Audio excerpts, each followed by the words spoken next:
Welcome to Jets Rewind. This is Marty Shupek. I'm joined by Ray Clifford. I'm in Valley Cottage, New York. Ray is doing a remote out in California. Today is October 21st. We're recording this at 7 p.m. It's Thursday night. Ray, how are you doing? Doing good. Just on a little bit of different time zone, so my clock's off a little bit. Right. And as the people know, last week I spent a week with you out in Ohio. I had a wonderful time. Went to the Hall of Fame. It was a lot of fun, and I guess it was highlighted. We ended up sitting down, watched that whole game, the Browns and the L.A. Chargers, which was a classic. Yeah, It was unbelievable. we also had to sit through the Jets. Oh God, yeah. Debacle. But anyway, this is the Jets Rewind, and we're going to talk about our Jets. And even though Ralph is on a mini sabbatical, I came up with a trivia question for you, Ray. Okay? All right. I'm ready. And I got this question because you would help me, and just for the Jets Rewind fans, if you go to the website, jetsrewind.com, we have a very nice article on Al Toon, who is a great receiver for the Jets, and his career was cut short. Yeah, Ray helped me out with the article, and there are some really fascinating facts in this article, which I didn't even know about.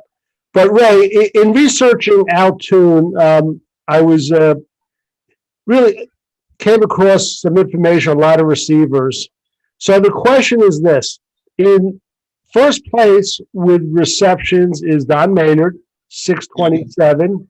Yeah. Second place is Wayne Corbett. He has 580. Mm-hmm. Third place is Al Toon, 517.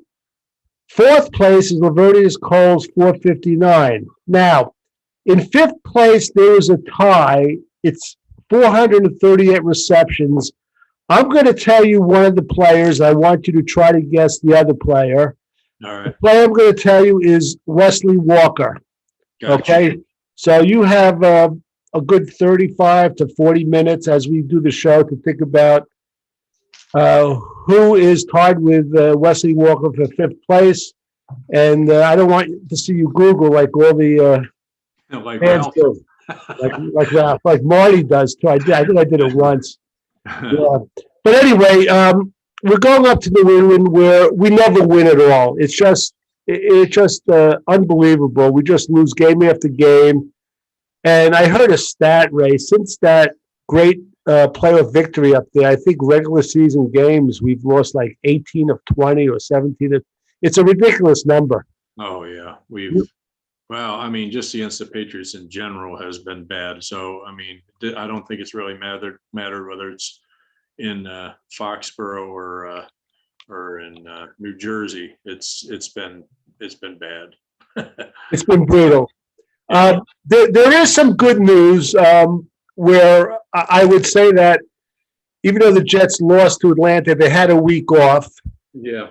The Patriots had to play a heartbreaking overtime game, and you can look at that two ways, like they're going to take it out on the Jets this Sunday, or that they might be deflated a little bit. Another bit of good news is the amount of passing yardage against the Patriots. I think I heard it was the most ever against a Bill Belichick coach team, which is unbelievable. If you saw that Patriot-Dallas game, it was truly a classic. And Dak Prescott, in the second half and overtime, he put on one of the best quarterback shows I ever saw. He was terrific. So we're going up there, Ray, and what's your initial reaction coming off that loss to the Falcons as we go up to Foxborough? Well, the initial reaction is, I think, the same as everybody else's. We gotta figure out a way to, not do a 3 and out, and not go through the whole first half and be lucky to score anything. But we need to score early. First of all, we need to give our defense a rest, which has been part of the problem. They're gassed by the fourth quarter, and I think it shows. Now, some of that might be also that they, are coming back to earth. I'm not sure they're as good as they were playing in those first few games, but I think they'd be playing better regardless if they weren't on the field for 100 plays a game. Or I know it's not quite that, but it seems like it. Um, they're basically, I think I read something that they're basically playing what amounts to an extra quarter a game compared to, what you normally would if the offense, continue, could keep drives going so that they weren't on the field way too much in the first halves.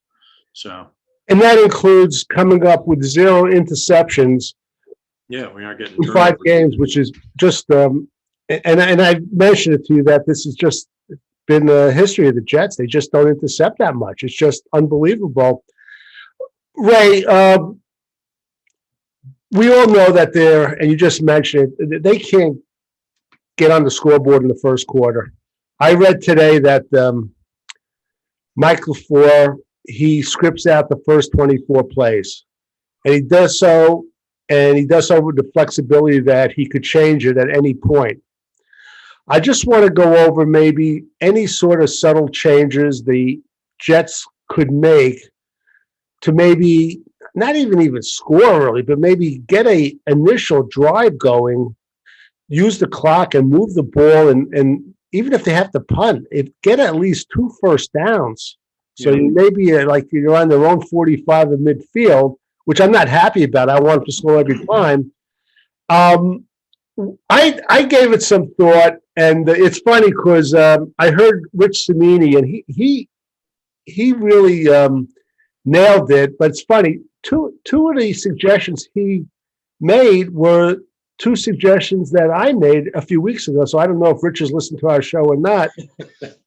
But everybody does. And one of the things I said is I would put Mike LaFleur upstairs. I just think that it's not doing any good having him on the sideline the way he is. Let him report or speak to Matt Cavanaugh. Let Matt Cavanaugh be the in-between guy between him and LaFleur. But nothing good is happening with Mike LaFleur on the field. So do you think that would make any sort of difference? I don't know.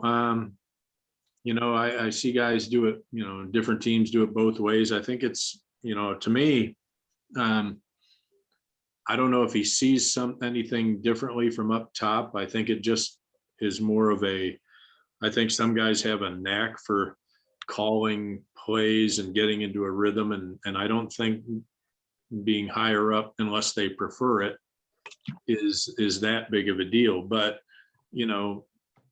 to me, they got to try something. So if they were to try it and he does better up there and that seems to help, then I, go for it. But they I think with him, it's a lot that he's a rookie too, and he's learning that, the stuff he saw in the preseason when teams are throwing second and third teamers and nobody's going, full bore for the most part. I think he's finding it's a lot more difficult to string together plays. I think I've said this before numerous times that it just seems like he wants to always push it down the field. And I'm at the point that at this point in Zach's career, I think it would serve him better to do more of the Patriot thing and dink and dunk and just kind of get a rhythm going before you start doing that. I mean, I'm not saying don't do it at all, but I think it just seems like we have a couple good plays and then boom, we're trying a 30-yard pass. I think he's got some learning to do as a play caller, and we're seeing it. Ray, obviously, Belichick, he has people that listen to podcasts, and Ralph and I swore years ago he was listening to ours because he came up with the game plan that Ralph mentioned. It was unbelievable. But he knows that the Jets cannot get a drive going. So he's going to try, and he knows the Jets are going to try to dink and dunk a little bit to get a rhythm. So he's going to try to defend that, and I think he's going to be playing like 9 guys up in the box. You could see 2 or 3 linebackers and 1 or 2 safeties, and I think he's going to blitz the heck out of the Jets this Sunday. I really do, and he's going to force Zach Wilson to get rid of the ball quicker than he really wants. So I think the Jets, they have to have a plan set now if they're going to blitz like I think they are. And one of the things they might want to do, I think, is you might want to keep an extra lineman in there too to block with the running back. I think they should have been keeping somebody in there a lot this so far and haven't. I think that's part of the problem, is that our blocking schemes haven't always been the best. Although our offensive line is doing fairly well for, since games 1 and 2 with protecting Zach better, but we aren't nearly the running team that I think we would be with Becton. It's kind of a trade-off at this point. Becton was not doing well pass protecting, but he's clearly a better run blocker than Fant. So, if we want to be a team that runs, then then Becton might be the answer, even though the line has been playing better. We still can't run the ball. And I think that's a lot of what our problem is. If you can't run and they know you're going to pass, as far as Belichick, I think he's going to do what he always does, which is you can read the tape on what he did last time and he'll give you that same look, and then he'll do something totally different. That's what he's known for, is he gives you a look and you watch all this tape and you think you know what is coming, and he knows how to, just fool you. He knows how to just do something totally different than what you watched in, however many game tapes you watch. They get in a formation and you think you know what's coming, and he does something unexpected. So I expect him to do that with Zach, is show him a lot of what he showed him the first time, only do something just the opposite of what it looks like. Ray, we both really like Michael Carter, one, as a running back. I like 1 and 2, to be honest with you. you. Oh yeah, well 2 I love too. I mean, that guy is like the biggest surprise. Yeah. But just watching, and I reviewed some tape, and he hasn't played that much. I think Tevin Coleman, he might hit the hole faster than Michael Carter. And I know they want to give him experience, but I'm wondering if they share the repetitions a little bit more with Tevin Coleman. I think he might help out a little. And I think the Jets' strength running is over the left side. I would stay away from our right guard, Van Routen. So you might want to try Coleman there too. And I just want to know your thoughts on that. Well, Coleman's bigger, so he if we aren't giving him much of a hole, he might be a better option. I would like to see him.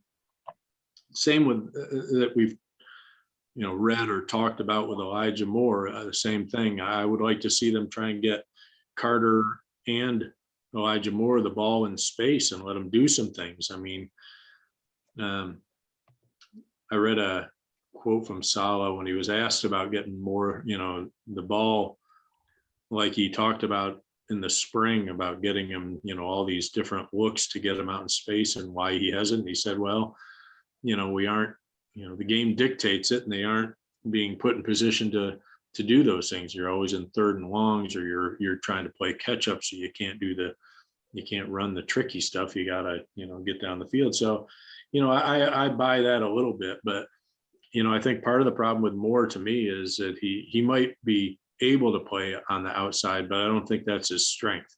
And I think maybe, and I know we're going to talk about that a little bit about the trade deadline, but I think part of the answer for getting Elijah Moore, kick started would be. Talk about Robert Saleh. He's calling you now. What I was going to say, at the trade deadline, get rid of Crowder. And I'm sorry, but that's okay. Don't worry about it. It'll kick out in a second. We're on call. Ray, I would really like to see some sort of fake on the special teams, like a fake punt, a fake field goal, just to change it up a little bit. I really would. I like it when we're not predictable. They haven't shown anything, and I'm sure they have to have something in their repertoire. I agree with Saleh that you can't put in these trick plays coming from behind, though, too. Yeah, but I think that's a lot of the problem. Yeah, the Jets, they're just not made. They're so young. They can't come from behind. I mean, if they fall behind 10-0, I hate to say the game's over, but I think that's why everybody got so excited by the Titan game. We actually were down 9-0 and came back. Right. Yeah. So, But it's, it's like anything. They went on a drive, they scored a touchdown, and a little bit of confidence does wonders. I mean, but if you get a first down and then, 3 plays later, you're punting, it's not really instilling a ton of confidence, even though that's what we need to do in the beginning anyway, get at least a first down or two and kind of get some things going, maybe take 4 or 5 minutes off the clock. And like you said, I'd love to see them score every time, but even if they, put together a drive down to the other team's 45 and ended up punting and pinning them down low, but you took 4 or 5 minutes off the clock, to me, that would be a great, showing progress. It would be a great right. Beginning. With everything we're saying, though, Ray, the fact that they're secondary and they don't have Gilmore anymore, they're very weak against Dallas. I don't want LaFleur just to dictate we have to go short. I mean, if there are things that are open, medium pass and a long pass, take a shot. We both know the importance of short passes, right? But it looks like their weakness may be their secondary. So you might have to throw some of those medium range passes, like 15 to 20 yards, and they got to show the protection. So we're leaving it up to them. We're going to get into the coach's grade in a little bit, but we made a couple of suggestions. We'll see. Look, I like Corey Davis. I think our quarterback is depending upon him too much. I think he's looking for Corey Davis rather than the whole field. And Corey Davis made some very good catches, but he's dropped 5. I would, I'd stick Mims in there in some of those and rotate them. I really would.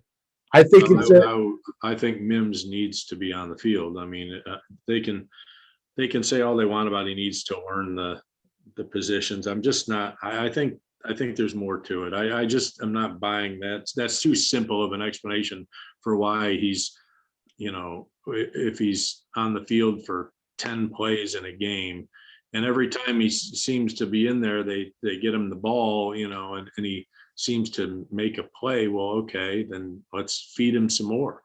He's the kind of guy, I think, that the more he gets the ball and the more confidence he gets, the more dangerous he'll be. And I like Keelan Cole too. I think Cole's. I do too. I really like him. I think between those guys, if you want Davis to be more dangerous or more of a factor, if they got to worry about these other guys too, you can't just sit there and key on Davis, and neither can Zach. I mean, Zach can spread it around. That's not a problem, but I think he doesn't feel comfortable with the other guys yet because they aren't running the plays geared to them yet. And I think that goes for Moore too. Right. I still think Moore is the outside guy we want at this point. I think he needs to be in the slot, and he'll be more of a factor. I think all Jet fans think that, but obviously they see something. Ray, I just want to jump. We're going to get into the trade deadline, which is November 2nd. But one of the questions I had, and I'm skipping down to, Braden Mann is coming back soon, I believe, from what I hear. Okay. I think this other guy they got, what's his name? Thomas Morstead from New Orleans. Mm-hmm. He's been doing really well punting. I mean, yeah. What do you do if Mann is ready? Do you try to delay him? Or do you bring him back and try to protect Morstead? What do you do? I think, I think, it's still when it comes down to it, yes, the punter is important. They can change games, but Mann's been good. So, I think if they want to protect him, they can, but maybe for a week or two just to make sure Mann will be okay. But in the end, Mann's younger, and Mann's shown he's a very good punter and a great tackler. So we don't want him to tackle. Okay, so actually, that's not a bad idea. You protect him for 1 or 2 games just to see how Braden Mann does. I like that idea. And also what that does too, if he comes back before November 2nd, a number of punters have gone down in the league, so you never know. Maybe you could get a 6th or a 7th. Talking about that, we're going to segue right into the trade deadline, which is November 2nd. It's coming up very quickly. I just want to go over some names that might get traded. Ray, you, me, and a whole lot of other Jet fans think that they should see what they get for Crowder in the open market. He has value. I think right now he's been the most consistent receiver on the Jets. And looking back to last year, I think he was the best player on the Jets. I really do. So, how do you feel about trading him, and what do you think you could get? Now, with that said, I don't know, maybe Ralph would have understood it. If his contract runs out and he signs with another team, do they get a fourth round compensation? So I guess my question is the trade, the compensation you're going to get for the trade, is that going to be better than the free agent compensation? I'm not quite sure how that works. I don't know the formula for calculating what round a guy gets. I couldn't imagine him getting higher than a fourth if he left as a free agent. I don't think they'd get a third for him, but no, they won't. I'm not sure they'd even get a fourth necessarily. But I would get rid of him, and only for one reason, is that I think the future is Elijah Moore in the slot. And I think the only thing slowing Moore down is that Crowder's I think Crowder's a safety net right now, but he's not as dangerous as Moore would be in there in any way. I mean, the things Moore can do, Crowder can't. But Crowder catches passes, runs great routes, and he's clutch. He makes big plays at times when we need it. When we need a first down, that's a guy that they look to a lot, and he would be missed. But I think that in the long run, and if you want Moore to start growing, you might as well do it now. Let's face it, we're 1-4, and I'm not hoping for miracles. I'm trying to be realistic. We're going to be drafted in the top 10, and with any luck, Seattle will keep losing, and we'll have 2 picks in the top 10. Well, we'll see. Yeah. And so, I would like to see Moore get more time in the slot and start to grow into that position better. It's curious. If you go back to the beginning of the season when Crowder, he was coming off the injury, they didn't use Elijah Moore in the slot. They used Barrios in the slot. Yeah.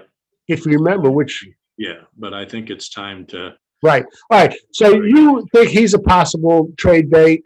Oh, yeah. And I'm going to mention the next one. Today it came out. By the way, a little bit of house cleaning. C.J. Mosley has a hamstring issue.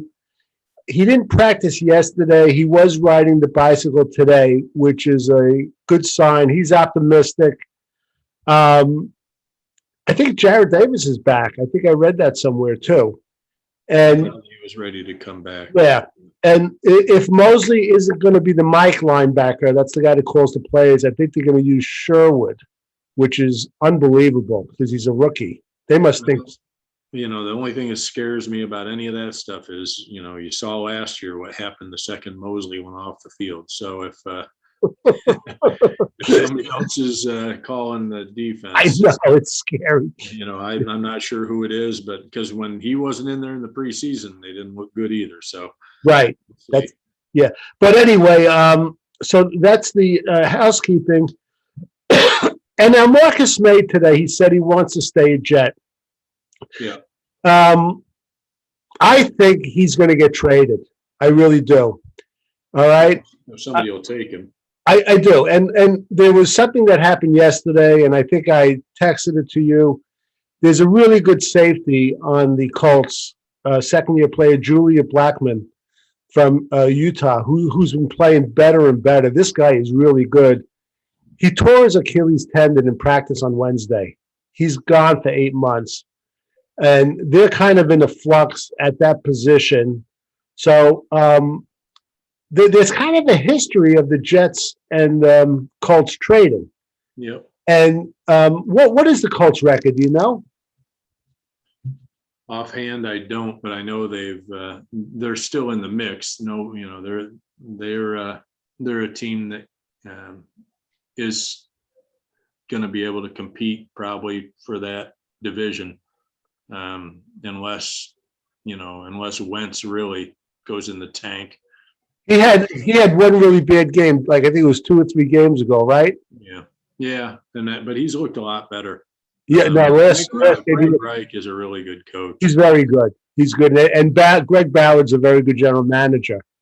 I could, the whole problem with May is that you don't know what the NFL is going to do with that DWI and all that garbage. So teams might be a little hesitant to give the Jets very much for him because he might be if the Colts take him and then the league says, well, he's out for 6 games, and that isn't doing them a whole lot of good. So I think a lot of teams are going to be a little gun shy at giving the Jets really too high of a draft pick. Right. The Colts are 2-4. I was surprised. Well, is that right? The Titans are 4-2. Yeah, the Titans. Wow. The Titans the last 2 games. I still think knowing Ballard and Reich, they're going to go. They're going to go like they're in the mix this year, just like you said. But I just want to disagree with you, if I'm allowed to, Ray. I think I think the punishment usually will come at the beginning of 2022. Probably. So instead of getting a 3rd rounder, they might, let's say, get a 4th, and he might squeeze out a 6th or a 7th in 23 or something like that. But I think there's value there, and I think he might be moved. All right, Ray, is there anyone else that you think may get traded? Because I have a dark horse. So go ahead. Well, I don't think Barrios would get traded because of his punt returning and kick returning in general. I don't think Barrios would. But I could see, I heard talk about some other guys, but I think Keelan Cole is the only other one that I think might, if they want to hang on to Mims. I want Keelan Cole. I'm not saying I want to. I'm just saying I could see somebody making a run at Keelan Cole. I don't think anybody would take Mims at this point, but I don't want them to. So I'll tell you what, I would listen. Don't shoot me, but I would probably keep Keelan Cole over Corey Davis. He is supposed to be I like this guy a lot, and he's an incredible locker room guy. I heard Corey Davis is a good locker room guy too. I don't think there's any way they get rid of Corey Davis at this point. I think I'd be shocked at that one. He's one drop away from going on my list. You know that. Well, yeah, but I don't think he's one drop from Salah's list. Right. Okay. Anyway, all right. My dark horses, and believe it or not, you're going to say, well, what are they going to do? There's been such a rash of injuries. I think there's an outside shot. They might, if they get an offer for either, only one, not both, Morgan Moses or George Fant, they might move one of those guys if the offer's good. They've been bringing up and down this guy, Isaiah Williams, and they might be able to move him over. He's listed as guard. Chuma Adoga is the other backup. I'm not crazy about him, but I really believe if there's the right offer, they might move one of those guys. I've been following the injuries this year, which has been unbelievable NFL. And the Achilles. The Achilles is just incredible. And we spoke about the pecs too, right? Yeah. But, every time you turn around, somebody's going down with an Achilles. It's just unbelievable. And the offensive linemen are going down like crazy. It's unbelievable how they're going down. Every week, a different one goes down. So we'll keep an eye on that, Ray. November 2nd. If I were to guess, I can't see him letting go of Fant. I think it would be Moses if they were going to let go of one of them. Because I think Fant has turned into quite the. I didn't think Fant would even beat out Moses, and he was, and then he's done pretty admirably well for Becton, but I don't think he's the run blocker Becton is. So I think we could see a bump up in our run game when Becton gets back, and move Fant back over, and then Moses might get. Two things, Ray. I'll say I happen to agree with you that George Fant has been a nice surprise, and I predict, and I hope I'm wrong, that Becton won't play another play this year, but we'll see. I'll bet you on that one. Well, I'll take that. I'll take that one. What's that place we ate dinner at that I liked? The Texas Roadhouse. Yeah, that's the bet. Dinner there. By the way, I had lunch. Dinner at the Texas Roadhouse. No matter where it is, East Coast or Mid. Yeah. Right. We had that. By the way, I went down there the next day for lunch. I never told you that. But I brought it back to my room. It was great. It was great. I love that place. I had not been there. So I thought it was good too. I was surprised. Not that we're trying to do any cheap plugs for the Texas. No, it was good. Yeah, and there was we talked about. I got you aware of the tragic story of the boss who created the franchise, who unfortunately had died by suicide. It was a COVID type of thing, and he just couldn't live with it. He was a wonderful guy. All right, hey, let's get back to football. So listen, believe me, I hope Becton does come back. I hope he's a 10-year All-Pro. I'm not optimistic, but let's see what happens. And that might be the impetus, Ray, depending on how he is in another week, whether they do something with Moses. Ray, the problem with him is going to be can he up his pass blocking game? I don't worry about him in the run blocking department. Now, I think him and Vera Tucker run blocking on that side are going to be great. But Vera Tucker's been great. He's getting better every week. Yeah. I love that guy. The line has not been the problem. I mean, Zach is a bit of the problem. The drops are the problem, and LaFleur's the problem. It's our offense. Our defense is over exceeded expectations, but they're coming back to earth. And I think part of it is they're getting gassed. We got to keep them. I agree. So you're right, Ray. You're right. All right, Ray. After 5 games, the 1-4, I want to grade the head coach, and I want to grade the 2 coordinators, A to F. Let's go backwards. I have it listed. Our defensive coordinator, Olbrich, what grade would you give him? Oh, I give him either A- or B+ easily. They've far exceeded expectations. And the only reason I don't give him higher is because, it's hard to judge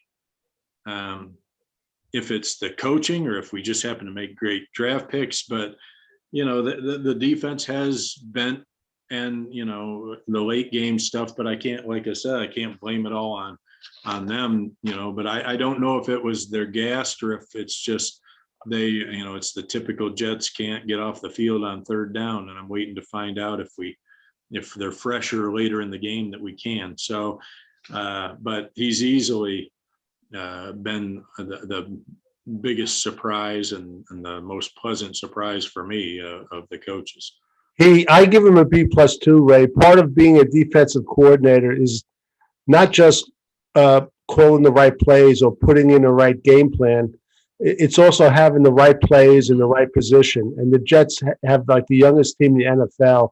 And Aldrich, I mean, he might get a call next year. Again, depending. I mean, if the Jets go 1-16, he won't get a call. But if they somehow if their defense is in the top 10 and they're 1-16, he might. This guy is really, really good. All right, let's go to the next one because I'm going to have you probably fall off your chair. Mike LaFleur, I'm giving a C+, and I'll tell you why. I'm not happy with a lot of the play calls, but when you look at the Jets on offense and what has happened in 5 games, and I mean the drop passes. I mean, Zach Wilson not hitting the short passes. I think that combination, it's hard to give him a realistic grade. And with the drop passes and everything else, I'm going to give him the benefit of the doubt, and I'm going to give him a C plus. If you went by grading him in quarters, he would get an F as far as first quarter grades, just because he comes out of the gate and it's just like they're in quicksand. But I'm going to give him the benefit of the doubt at C plus. So Ray, if you're still with me, what would you do? Well, no, don't get me wrong. I actually agree with most of what you said. I'd give him a solid C, and for a lot of the same reasons. It's not just him. Zach is missing guys. He's throwing behind receivers, and even Zach says, "I gotta be better. He goes, I gotta quit thinking." And I think he's right. I think that's a lot of it. Is he's aiming a bit. He's just being, like he said, robotic, and just start ripping it on the short ones. I think I said in the last show, I don't care if he's 10 feet away, rear back and drill him right between the numbers. I mean, these receivers, they learn to catch John Elway's passes. They'll learn to catch Zach's. They can catch a hard throw. Now, I know we're like 10 feet away and drill it is not realistic, but the one he threw to Ryan Griffin that would have ended the Titan game in regulation is the one I'm talking about. The one he threw to Crowder in this last game is the ones I'm talking about. They're 5 yards, it's a little 5 yard out, and he's short hopping it, and he's not under pressure. It's that. So it's the drop passes. And then LaFleur, I think in the first couple of games, I really didn't like his play calling. I think he's adjusted some, and it's not all. I think in the first couple of games, all he wanted to do was go down the field. I think he's now, trying to mix in the shorter stuff. So it's not all him. And I do think I do believe he'll get better. So I think a C is a fair grade. He's had his share, but he isn't the only one. And also, he's doing it with an inferior tight end position. Yes, he is. Where the tight end in the NFL has become so important, and the Jets, they're not showing anything at tight end. Honestly, I don't think Herndon would necessarily be making much of a difference. No, he wouldn't. No. He wouldn't. He's got like one catch for a touchdown, I think. Yeah. I saw the later. Yeah. All right, Ray, why don't you go with Robert Saleh, the head coach? What grade would you give him? I'd give him right now, and I think he's settling in as well. So I would give him probably a B minus, maybe B minus, somewhere in there. Sometimes he seems a little too calm, but then you see he's lit into the refs a couple times, and when we finally scored our one touchdown there in the first half that we've scored this year, he was all over that. I like that when I see that coming out of him, and I gotta believe he's probably like that a little bit more behind the scenes than we get to see. I think he's doing okay. I mean, he's got some growing to do too. He's a first, that first time around for a lot of guys, being the head coach is a lot different than being the coordinator. Right. I think he could be better though. I think he needs to take a little bit more control, but I think he's getting there. I think shows that he's got, a promise, and he's got ability. I give him a B plus. Okay. And the reason being, as bad as our quarterback has been at times, this team continues to play hard. Even though the first half of the Atlanta game was terrible, they almost came back to do something. If they had stopped them on a 3rd and 13, I mean, they were right in that game, and they were doing a little better second half. And I judge these young coaches on how hard the team plays for them. So I watch every press conference, and he seems to say the right things. He backs his players. I'm more old-fashioned, but I'd like to be flexible and say, we live in 2021. These are the type of coaches we have. So I'm going to give him a B plus, and I'm happy we got him.